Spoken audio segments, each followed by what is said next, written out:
The storm came without warning. One moment, the desert sky above Emma Carver was a flat, burning blue. The next, clouds rolled in like a dark river, swallowing the sun and whipping the wind into a savage frenzy. Her horse had collapsed miles back. The wagon's axle snapped soon after.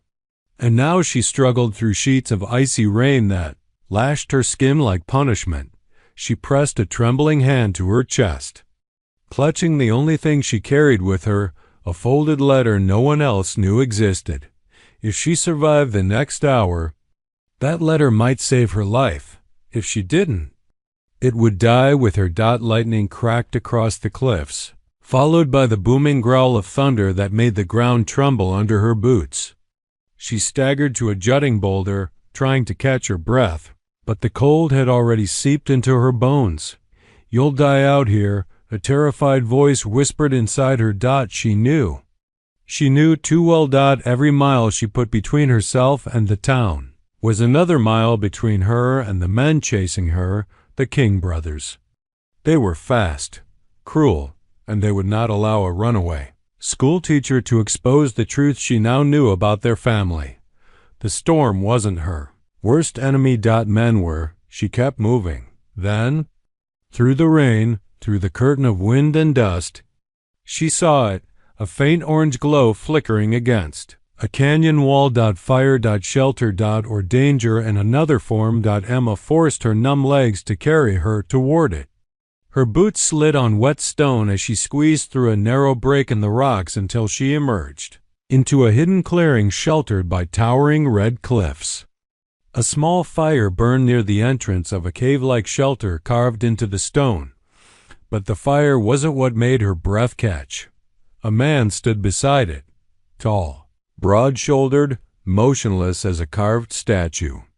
His long dark hair was soaked from the rain, his chest bare except for the leather strap that crossed it. His face was sharp, striking, shadowed by high cheekbones, and his eyes watched her like a wolf studying an intruder. An Apache. Every warning she'd ever heard in town screamed in her ears. Turn around. Run. But she couldn't.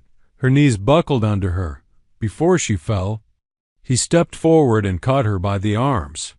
His grip was strong, warm, shockingly warm after the freezing rain. She gasped, not from fear, but from relief. He held her steady but did not soften his expression. Rain dripped from his lashes as he studied her face. "You should not be in this canyon," he said, his voice low, steady, and edged with the authority of a man used to being obeyed. I had no choice," she whispered, her teeth chattering so hard she could barely speak. He looked her over slowly, taking in her soaked dress, her trembling hands. The mud splattered up her legs. Then his gaze locked on her eyes, not with cruelty, but with something like recognition, as if he saw her desperation, her exhaustion, her fear, and understood all of it in a single glance. He released her arms and took a step back. "You will come inside," he said. "Not offered." Commanded. Emma hesitated. She had run for days to escape danger. Yet here she was, stepping into the reach of a man everyone claimed was more dangerous than any outlaw. Still, the cold tearing through her body made the choice for her. She followed him toward the shelter. Inside, the cave was warm, lit by firelight dancing over smooth stone walls. She felt the heat rush over her skin, making her shiver harder. The Apache turned to her, his expression unreadable. "I will give you shelter," he said, "but only under one condition." Her pulse thudded painfully. "What? What condition?" His voice dropped into something rough, almost feral. "For 3 days," he said, "you're mine." Emma's breath caught. She didn't know if he meant protection, obedience, or something else entirely, but outside, the storm growled through the canyon like a living beast. She swallowed hard, and nodded. She had no idea that, by accepting his terms, she had just changed the course of her life forever. The warmth of the cave hit Emma like a gentle blow, almost painful in contrast to the cold that had wrapped itself around her bones. Her soaked dress clung to her skin, her hair dripped onto the stone floor, and her shivering only worsened now that the storm had loosened its brutal grip. The Apache warrior, this man who had claimed she belonged to him for 3 days, watched her without moving. He stood near the fire, the glow outlining the powerful cut of his shoulders, the scars that crossed his chest, the strength in every quiet breath he took. He was carved by life in the wild, and sharpened by something deeper. He nodded toward the hearth. "Sit," he said. His voice wasn't harsh, but it carried weight. Emma obeyed, lowering herself onto a soft pile of furs laid beside the fire. The warmth crawled up her legs, chasing away the numbness. She closed her eyes for a moment, taking in the scent of burning sagewood and damp earth. When she opened them, he was still watching her. "What's your name?" she asked softly, pulling her arms around herself for comfort. A faint flicker crossed his features, as though he hadn't expected the question. "Taza," he said simply. The name suited him sharp and smooth at once. "I'm Emma," she offered. "I know," he murmured. Her breath hitched. "How could you possibly?" He tapped a finger to the small stitched label hidden on the inside of her coat. "You are not good at hiding your identity," he said. Heat rose to her cheeks. She hadn't realized he'd noticed that. She hadn't realized he'd been close enough to see anything other than her fear. He crouched near a wooden chest, opened it, and pulled out a folded animal hide. With slow, deliberate steps, he approached her. She tensed, unsure if she should move, but he didn't give her time to decide. He knelt in front of her. Gently, so gently it startled her, he draped the warm hide around her shoulders. "Your clothes are soaked," he said, his voice dropping. "If you stay in them, your body will break." Emma swallowed hard. Thank you." His eyes lifted to her face, lingering for an unreadable moment before he rose and began tending the fire. Sparks snapped upward as he tossed in another piece of wood. The quiet between them was heavy, tense, not uncomfortable, but charged. Finally, Emma gathered her courage. "You said, 'For 3 days I'm yours.'" Her voice faltered. "What does that mean, exactly?" Taza didn't turn immediately. He pushed a stone deeper into the fire, watching the flames coil around it. Only then did he straighten and face her. "It means," he said slowly, "you stay where I tell you. You eat when I say. You go nowhere without my permission." Her chest tightened. That sounded dangerously close to captivity. He must have seen the fear flash across her face because he added, "Not because you are my prisoner." Then his gaze dropped to her trembling hands. "But because someone is hunting you." Her throat went dry. "How do you?" "I know fear when I see it," he said. "And you did not come into this canyon by chance." Emma's jaw trembled.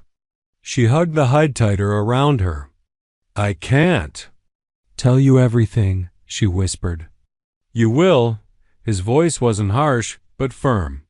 "In time. You have little choice." He walked to a clay pot simmering near the fire and ladled warm stew into a wooden bowl. When he handed it to her, their fingers brushed. Heat spread through her hand and up her arm. She didn't know if the warmth came from the bowl or from him. She forced a spoonful into her mouth. Rich, earthy, comforting. She hadn't eaten in almost 2 days. She felt the nourishment immediately. Taza turned away and began removing the wet leather wrapping from his long hair. Droplets fell onto his bare shoulders. Emma couldn't stop her gaze from traveling over the curve of muscle, the scars, the quiet strength etched into every line of him. He noticed. His head turned slightly, though he didn't look back at her. "Do not fear me, Emma." "I'm not afraid," she said too quickly. Now he faced her fully. "You should be." The firelight flickered over his face, deepening the shadows, striking the sharp edges of his features. His eyes held something dark, something dangerous, but also something painfully lonely. He stepped close enough that she felt the warmth of his skin, close enough that her breath caught. "Taza," she whispered, unsure whether it was a question or a plea. He leaned in, just enough that she felt the weight of his presence settle over her like a second blanket. "For the next 3 days," he said quietly, "your fate is tied to mine." Then he stepped back, leaving her trembling not from cold anymore, but from the storm building between them. A storm no shelter could protect her from. Morning came silently to the canyon, as if the desert itself held its breath. Emma woke curled in the warm hides Taza had given her, the fire reduced to glowing embers. For a moment, she forgot where she was. The cave, the storm, the bargain, all blurred into a strange half-dream. Then she sat up and saw Taza. He was already awake, sitting cross-legged near the entrance, sharpening a blade with slow, precise movements. The steady rasp of stone against steel filled the cave. His back was straight, his expression unreadable. The early sunlight framed him like a dark silhouette carved into the desert. He didn't look at her right away, but he spoke the second he sensed her wakefulness. "You slept," he said. "I did," Emma answered softly, rubbing her arms. "Better than I expected. You needed rest." Another stroke across the blade. Exhaustion kills faster than hunger. Emma lowered her gaze. There it was again, that calm certainty, the authority of a man who lived by instinct and danger. She couldn't tell if it comforted her or scared her. His eyes finally lifted to her, deep and observant. "I let you sleep because you are under my shelter," he said. "But now we speak of the rules." Her stomach tightened. "Rules? Taza? What exactly do you expect from me?" He set the blade down and rose, moving toward her with the quiet grace of a predator who did not need to announce his power. He stopped a few feet away, close enough to make her breath catch, far enough to remind her that he controlled the distance. "For 3 days," he said. "You stay alive because I decide you stay alive." Emma inhaled sharply. "Then you will follow 3 rules." He lifted one finger. "Rule 1. You do not leave this shelter unless I am with you." His voice was low but firm. "Outside there are eyes in the rocks, tracks in the sand. If someone hunts you, they will find signs of you long before you see them." She nodded slowly. It made sense, but it also meant she was effectively trapped unless he allowed otherwise. Another finger rose. "Rule 2. When you are under my roof, you obey my commands." Emma stiffened. "Your commands?" Taza didn't soften the word. "Yes, I tell you to hide, you hide. I tell you to stay silent, you stay silent. I tell you to trust me, you trust me." Emma felt heat rush to her face, part indignation, part confusion. "That sounds like ownership," she whispered. His gaze darkened. "It is protection," he corrected. "But protection only works when it is followed." She swallowed hard. She didn't argue. Something in him told her he had earned the right to command, not through arrogance, but through survival. Then a third finger rose, and his voice dropped to something even deeper. "Rule 3. You do not lie to me, ever." Emma froze. The words hit her like a hand closing around her throat. Out of all the rules, this one stabbed the deepest. She was lying to everyone, including herself. And the letter hidden in her coat felt like it was burning against her skin at that very moment. She tried to answer, but no sound came out. Taza stepped closer, his shadow falling over her. His eyes locked onto hers, sharp as a hawk's. "You carry a secret," he said. "When you think will kill you if spoken." Her pulse pounded in her ears. How do you know that?" He crouched in front of her, his face inches from hers, his voice a whisper of thunder. "Because fear clings to you like dust after a storm. And people do not run into the desert for no reason. Emma's chest tightened.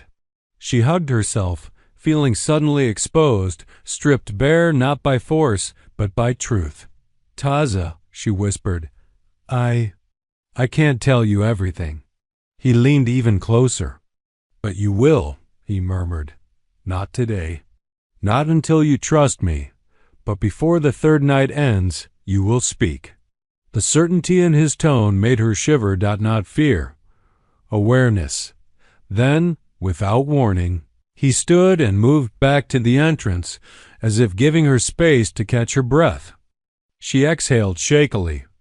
"Are there more rules?" she asked, trying to keep her voice steady. "No," he said, "only those 3. But if I break them?" He didn't hesitate. "Then I take you back to the desert," he said simply, "and leave you for the men who hunt you." Emma's heartbeat stuttered. He turned his head slightly, eyeing her with something fierce, something protective, something she did not yet understand. "But follow them," he continued, "and no one, not outlaw, not storm, not death will touch you." His promise wrapped around her like the hide she wore. Dangerous, binding, and strangely safe. For the first time since running, Emma felt the smallest flicker of hope, not because she trusted him fully yet, but because she sensed he had tied her fate to his own. And Taza seemed like a man who never lost what he claimed. The afternoon sunlight slanted through the canyon opening, spilling gold across the cave floor. Emma moved cautiously, carrying a small water jug to refill the firepot.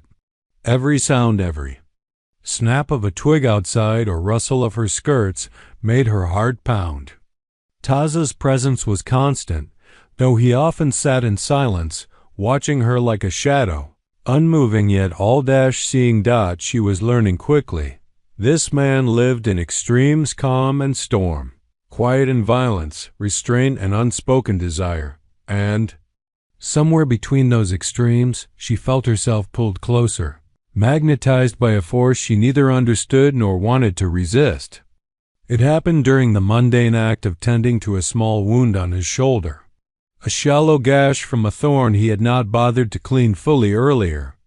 Emma's hands trembled as she dabbed at it with damp cloth and salve. She tried not to let him see the small, startled shiver that ran through her body when his skin met hers. He didn't flinch. He didn't look away. He only let her work, letting her hands brush over him again and again. There was an intensity in his gaze that made her chest ache, a quiet heat that had nothing to do with the desert sun or the firelight. "You are careful," he said finally, his voice low, rough around the edges like gravel.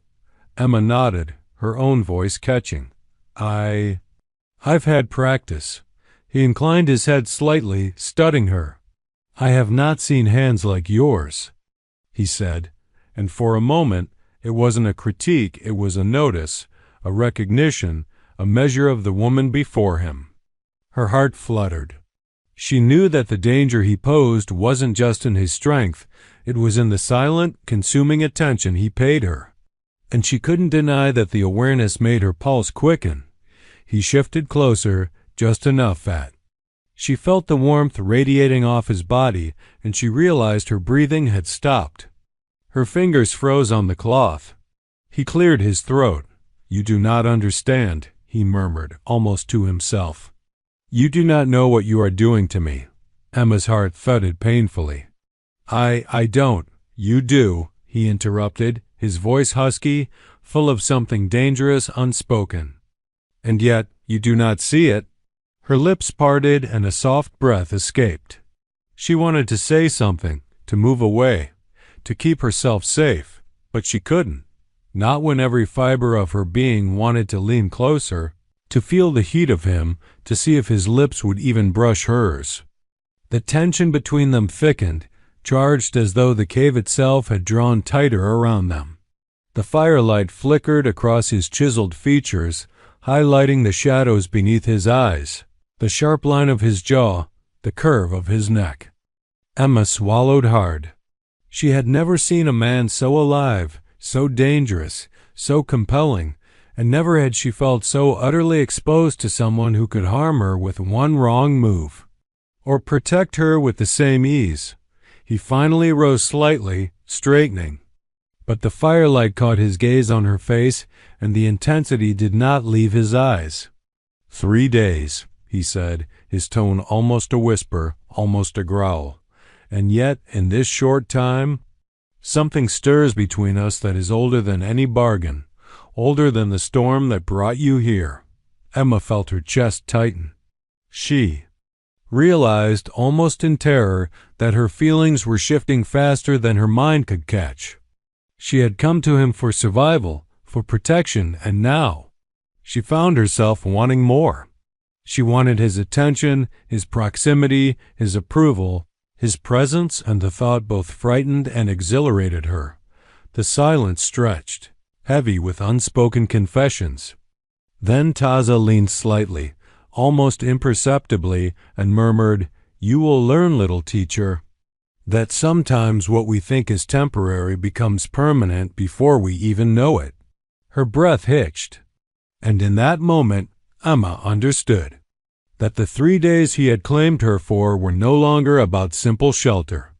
They were about something far more dangerous, far more intoxicating an intimacy neither had expected, a connection that had been forged in fire and storm and desert silence, and deep down, she knew that neither of them would emerge from these 3 days unchanged.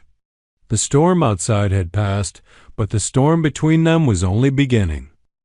By the 4th day of her stay, the desert outside the canyon seemed calm, almost deceptively peaceful. Emma had begun to adapt to the rhythms of Taza's world, the fire, the careful routines, the quiet but commanding presence of the Apache warrior. Yet the sense of unease never fully left her. She knew danger was never far. Not in this land where men like the King brothers hunted for control, for vengeance, for secrets they would kill to protect. Taza had gone to the ridge to scout earlier that morning, leaving her to tend the small fire and sweep the cave floor. She moved carefully, her hands busy, but her ears and eyes alert to every sound outside. Then she froze. A faint rustle carried on the wind, a sound too deliberate to be the ordinary movement of desert creatures. Her pulse spiked. She barely had time to step back before she heard the unmistakable sound of hooves clattering over the rock-strewn ground, distant at first, then growing louder. Emma's heart raced. "They're here," she whispered, even though Taza was not in the room to hear her. Her eyes darted to the entrance of the cave, to the shadows, to every hiding place that might give her a chance, or trap her. Then she felt his presence behind her before she even heard him. Taza's silhouette filled the cave doorway, the sunlight framing him like a god of the desert. His eyes narrowed as he scanned the canyon. Without a word, he moved past her, out into the open, his every motion fluid and purposeful. Emma followed, instinctively, though she remained at a distance. The men on horseback were visible now, their dark shapes stark against the sun-baked rocks. She recognized the insignia on their hats, the King brothers. They had found her. Her stomach churned, fear and helplessness clashing with the sudden, undeniable gratitude that Taza was here. She had run from these men for days, but now she saw him standing between her and death itself. He did not shout. He did not call for reinforcements or try to negotiate. Instead, he silently scanned the canyon, eyes sharp, calculating every move of the approaching riders. Then, without warning, he lifted his bow with fluid precision, nocked an arrow, and released. One of the horses went down instantly. A second arrow flew, precise and deadly. Emma gasped. Her knees nearly buckled at the display of lethal skill. Taza moved like a shadow among the rocks, disappearing from view and then reappearing, each step measured, each shot fatal. The King brothers' men hesitated, realizing the unexpected danger. Their confident swagger faltered, but they were persistent, desperate to capture her. Emma's breath caught again when one of them lifted a rifle aimed directly at her. "No!" she screamed. Taza appeared in a blur, sliding between her and the gun, knocking the rifle aside with a swift strike of his forearm. The barrel clanged against the rock as the man stumbled back, stunned. Emma's heart pounded against her ribs. She had never witnessed anything like this. He wasn't just protecting her. He was claiming her, defending her as if she were the most precious thing in the world. And in that moment, she realized something terrifying. She had begun to care for him in a way that went beyond gratitude. Taz and moved again, faster than she could follow. Arrows flew, shots rang out, dust and sand rose around them. But he was unflinching, untouchable, an unstoppable force born of the desert itself. By the time the last of the men fled, beaten or wounded, silence fell over the canyon. Emma's knees gave way, and she sank to the ground, trembling. Taza stood nearby, chest heaving, bow in hand, his face shadowed by exhaustion and intensity. He looked at her, then not with anger, not with pride, but with something softer, something raw. "You are safe," he said quietly. She could only nod, unable to speak. Her lips trembled.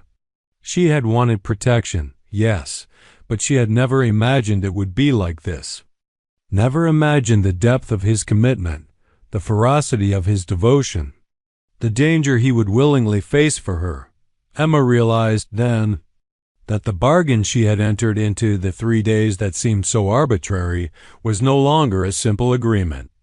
It had become something unspoken, something binding in ways neither of them had anticipated. The storm outside had passed long ago.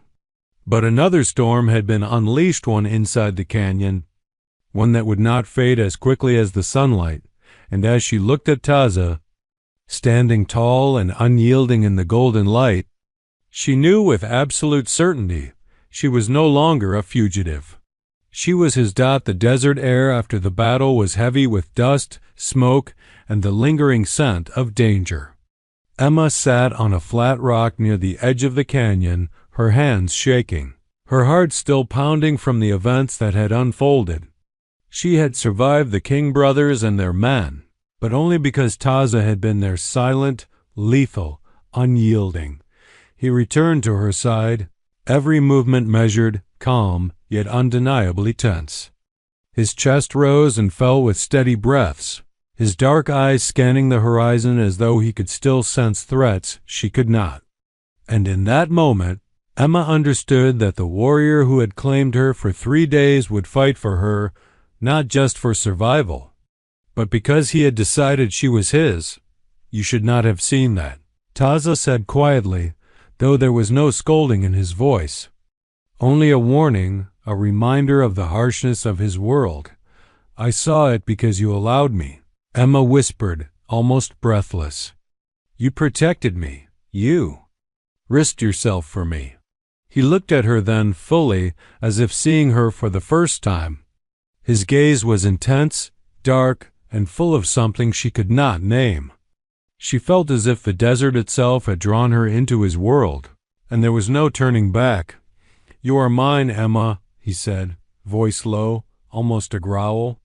"Not because of a bargain, not because of rules, but because no one else will have you, and I will not allow anyone to touch you." Emma's chest tightened. His words were possessive, yes, but not cruel. Fierce, yes, but protective. Her pulse raced, her breath catching. She had come to the canyon seeking shelter, but what she found was far more complicated and infinitely more dangerous. Then, without warning, he crouched near the edge of the cliff, scanning the trail below. His body moved like a predator, every motion deliberate, every sense alert. Emma realized she had never been this close to a man so alive, so in tune with the land, with danger, with the pulse of life and death. A rustle from below made her flinch. Taza's hand went to the hilt of his knife, and he disappeared over the edge of the rock with the grace of a shadow. Emma's heart leapt into her throat as she watched him move among the rocks and scrub brush. Arrows notched, eyes sharp. When he returned, He had intercepted another band of hunter scouts the King brothers had sent to track her further. He dispatched them with silent precision, leaving them alive but beaten. A warning to any who would come near. Emma's knees gave way when he approached her again. The adrenaline of fear mixing with the strange, dizzying heat that had nothing to do with the sun. She realized as she looked at him that he would fight to the last breath for her. Not because he owed her anything, but because he had chosen her. "You do not understand," he said, lowering his bow, the firelight dancing across his skin. "I do not fight because I wish to. I fight because you are mine, and I cannot allow harm to touch you."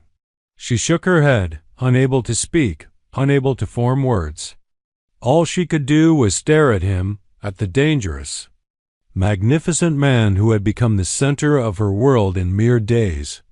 Taza stepped closer, his hand brushing against hers not by accident, not by chance, but deliberately. She felt the warmth of his skin, the strength of his touch, and a shiver ran through her body.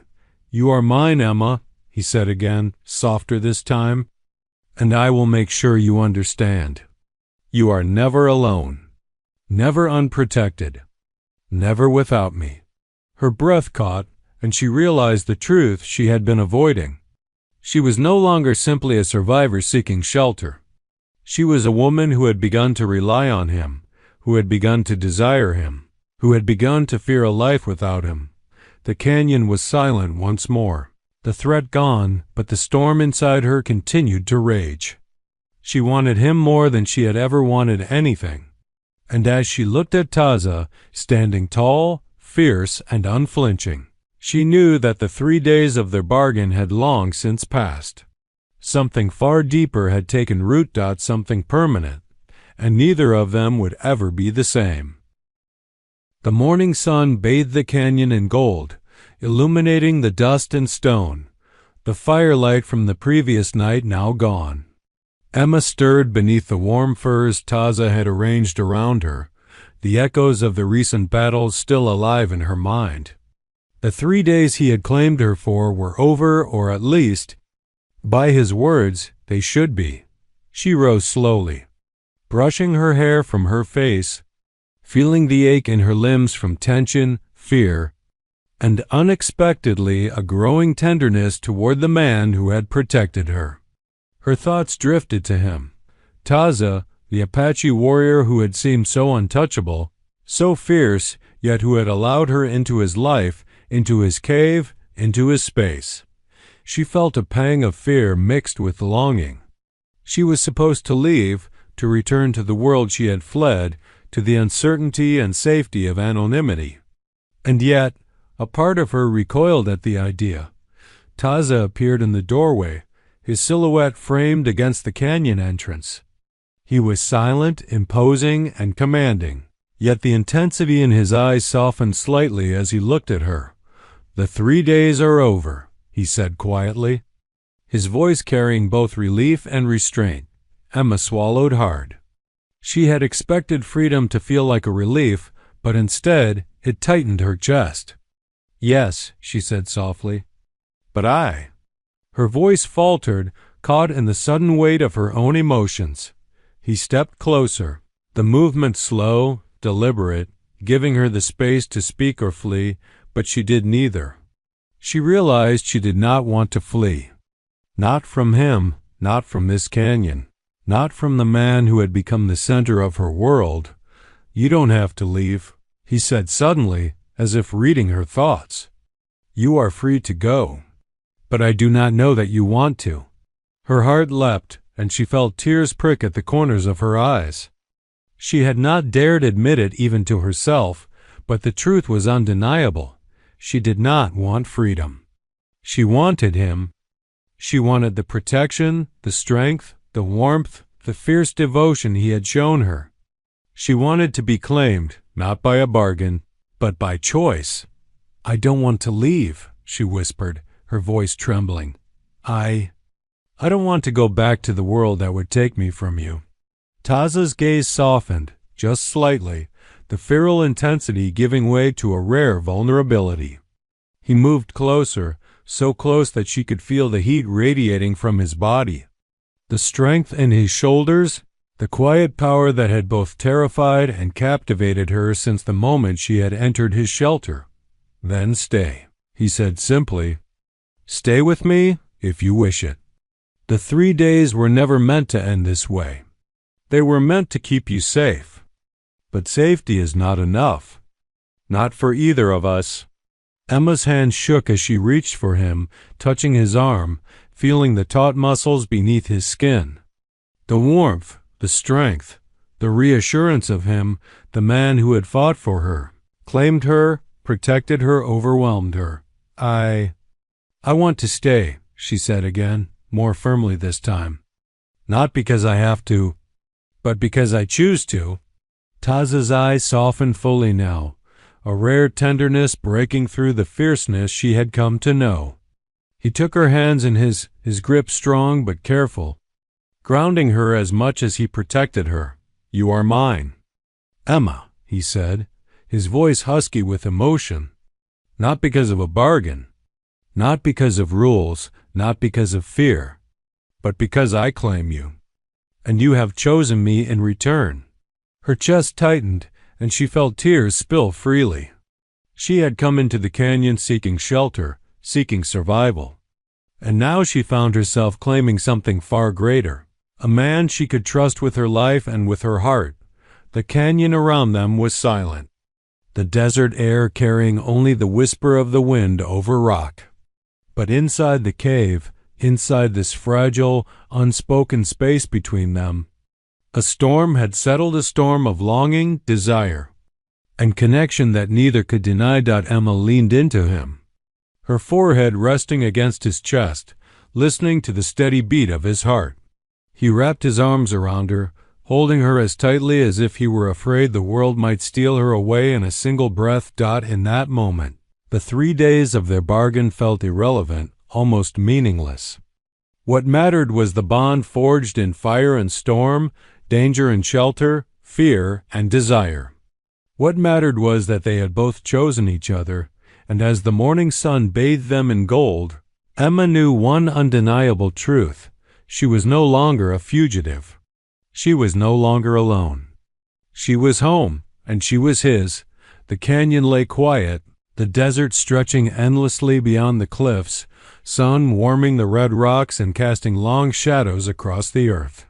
For the first time in days, Emma felt a stillness settle over her, not the stillness of fear, not the tense pause before danger, but a quiet that carried promise, warmth, and certainty. She stood at the mouth of the cave, small bag in hand, the weight of the decision pressing on her. The 3 days of Taza's claim had passed, the storm had ended, and the danger from the King brothers had been vanquished or at least driven away. Now she faced freedom, a choice she had longed for when she fled her old life, and yet she didn't want it. The memory of the last 3 days, of Taza's quiet strength, his deadly skill, the way he had protected her, touched her, held her, rushed through her. Her chest ached, and her hands shook with the knowledge that leaving would mean giving up something far greater than survival. Taza appeared behind her, silent as always, his presence powerful and commanding. He had been watching, waiting, as though he already knew what she would do. His dark eyes met hers, sharp and unflinching, and yet softened by something she had not seen before, hope. "You are free," he said quietly, his voice low but firm. "You may leave the canyon, return to the world that hunts you. You may go. But I do not know that you want to." Emma's heart caught. She dropped her bag to the ground, feeling suddenly exposed, vulnerable, and yet utterly alive. I don't want to leave," she admitted, voice trembling. "Not now. Not ever." Her words faltered as tears stung her eyes. Taza stepped closer, slow, deliberate, giving her space yet closing the distance in a way that made her pulse race. "Then stay," he said simply. "Stay with me. Not because the 3 days demand it, not because you are bound to me, but because you choose it. Because you are mine, and I am yours. Emma's breath caught. She felt the weight of the canyon, the desert, the firelight from nights spent huddled together, the fear, the danger, the intimacy all converging into this single powerful moment. She reached for him, her hands brushing over his strong arms, the warmth radiating from him searing through her. I choose you, she whispered. I choose. U.S. Taza's expression softened, the fierce warrior giving way to something tender and raw. He lowered his head, and for a heartbeat, their foreheads touched. The air between them seemed to pulse, charged with emotion, desire, and unspoken promises. You have no idea, he murmured, voice thick with feeling, how long I have waited for someone like you. How long I have dreamed of holding someone who belongs to me. Not by fear, not by bargain, but by heart. Emma felt tears spill freely, her body trembling with relief and longing. She had come to him broken, afraid, alone. And now she was here, standing in the canyon with the man who had become her protector, her anchor, her storm, her sanctuary. I belong to you, she said softly, voice steady despite the tears. And I have chosen it. Taza's lips curved into a rare, faint smile, the kind that lit the shadows in his eyes and softened the hardness of his features. Then, gently, deliberately, he pulled her into his arms, holding her close as if he were shielding her from the entire world. The canyon around them was silent. The desert stretched endlessly, but neither of them looked away. They had both survived storms, literal and figurative, but this was no longer about survival. This was about choice, about love, about claiming something precious and holding it with everything they had. Emma rested her head against his chest, listening to the steady beat of his heart. She had come seeking shelter, and she had found far more: protection, devotion, and a man who would fight for her, not because he had to, but because he wanted to. Taza pressed a gentle kiss to her temple, then her hair, then finally her lips a soft, searing claim that was both tender and fierce. Emma responded instinctively, the world narrowing to the two of them, the canyon, the desert, and the storm of desire and love that had grown between them over 3 days. When they finally pulled apart, their foreheads still touching, Taza whispered, the 3 days were never enough, but you make the rest of my life worth everything. Emma smiled through her tears, warmth and happiness blooming in her chest. Then take it, she said softly. Take all of me, if you want it. He did that, and in that moment, the canyon, the desert, the firelight, and the storms of the past all faded away. All that remained was them two hearts claimed, 2 lives intertwined, and a love forged in fire, fear, and desire that would endure far longer than 3 days ever could. Emma had found shelter. Yes, but she had found so much more. She had found home, and Taza had found her forever.